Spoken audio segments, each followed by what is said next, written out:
Have you ever wondered about the origins of the beautiful country of Nepal? It all started with the Gopal dynasty. Imagine a time long ago, around 1,500 years before Christ, when the Kathmandu Valley was a vast lake, and the first settlers were the Gopals. They were simple cowherders, yet their impact laid the foundation for the diverse culture of Nepal.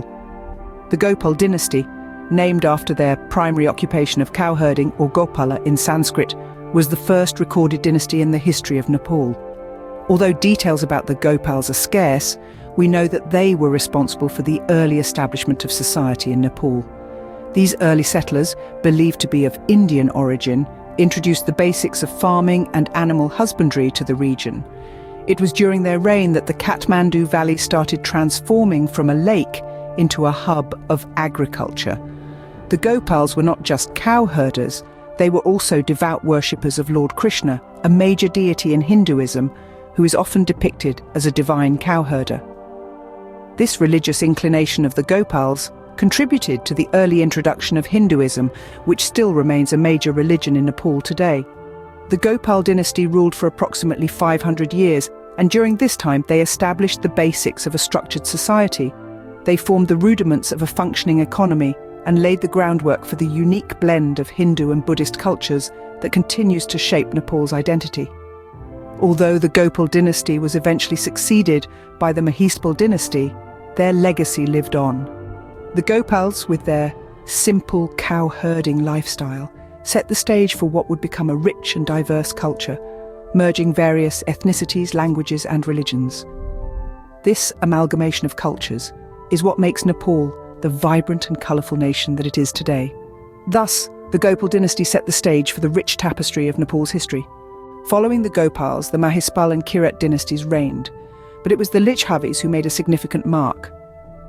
As the Gopals faded into history, the Mahispal dynasty emerged. Though little is known about these rulers, they are believed to have held sway over the Kathmandu Valley for a couple of centuries, continuing the trajectory set by their predecessors. Following the Mahispals was the Kirat dynasty, a reign that lasted nearly 1,000 years. The Kirats are remembered for their valour and their contribution to Nepal's social fabric. However, the spotlight of our story now turns to the Licchavi dynasty, a period that witnessed a profound transformation in Nepal's cultural and political landscape. The Licchavis are often hailed as the first historical dynasty of Nepal, reigning from the late 5th to the late 8th century.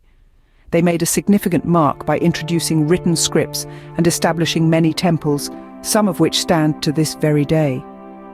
They were also the first to leave behind inscriptions, providing us with a tangible glimpse into the past. The Licchavi era was a golden age of art and architecture. The dynasty's rulers were great patrons of the arts, commissioning countless sculptures, temples and monuments. These artistic achievements are not just relics of the past, but continue to influence Nepalese aesthetics and cultural practices. Moreover, the Licchavi rule was marked by a considerable degree of political stability and economic prosperity. They established a robust administrative system and implemented laws that fostered social harmony. The Licchavi rulers also promoted trade, leading to economic growth and contributing to the prosperity of the realm. The Licchavi era was also a time of religious tolerance and synthesis. Buddhism and Hinduism coexisted peacefully, influencing each other and shaping the unique religious landscape of Nepal. The Licchavis, hence, left an indelible imprint on Nepal's cultural and political landscape. They set the stage for the development of a distinctive Nepalese identity, one that continues to resonate in the heart of every Nepali. The echoes of their rule reverberate through the ages, reminding us of a time when Nepal was a beacon of cultural and political progress. The Malla dynasty, a period of great expansion and artistic flourishing, was the next to rule Nepal, reigning from the 12th to the 18th century. This era is often referred to as the Golden Age of Nepal, attributed to a great leap in architectural and cultural developments. The Malla kings were renowned patrons of the arts. Their rule saw the construction of many of the temples and palaces that still stand today as testaments to their architectural prowess. Kathmandu Valley, in particular, was adorned with a beautiful array of elaborate structures, each more magnificent than the last. The Malla kings didn't just build, they expressed their spirituality and devotion through architecture, resulting in unique structures that were both aesthetically pleasing and deeply symbolic. But the Malla dynasty wasn't just about architecture. It was a period of great cultural evolution. The Malla kings were devout Hindus and Buddhists, and their rule saw a synthesis of these two religions. This led to the creation of a unique Nepalese culture that beautifully blended Hindu and Buddhist traditions.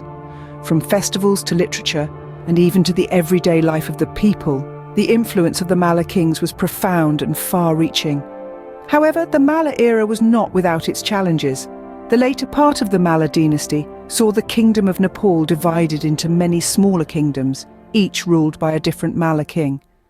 This fragmentation made Nepal vulnerable to external threats and internal conflicts, setting the stage for the eventual unification of Nepal under the Shah dynasty.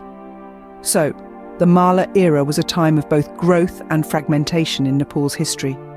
It was a period where art, culture and devotion found expression in majestic temples and vibrant festivals. Yet, it was also a time when the unity of Nepal was tested, laying the groundwork for the trials and tribulations that were yet to come.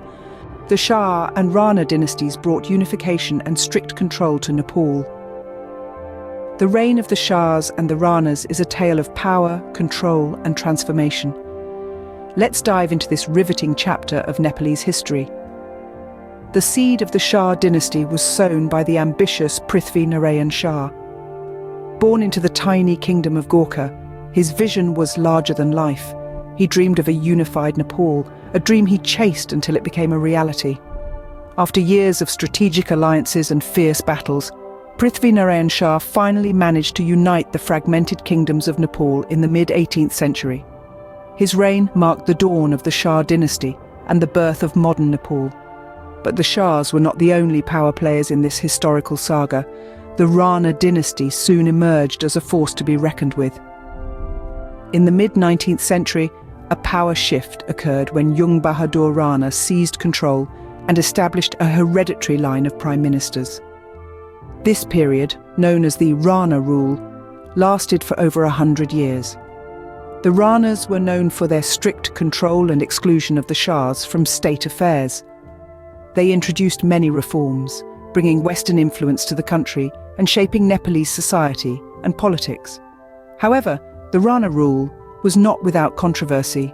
Their monopoly on power led to social unrest and calls for democracy. This eventually resulted in the peaceful revolution of the 1950s, bringing an end to the Rana's autocratic rule and paving the way for a democratic Nepal. The Shah and Rana dynasties were not just rulers, they were architects of the Nepal we know today. They shaped the nation's political landscape, implemented social reforms, and navigated the country through periods of change.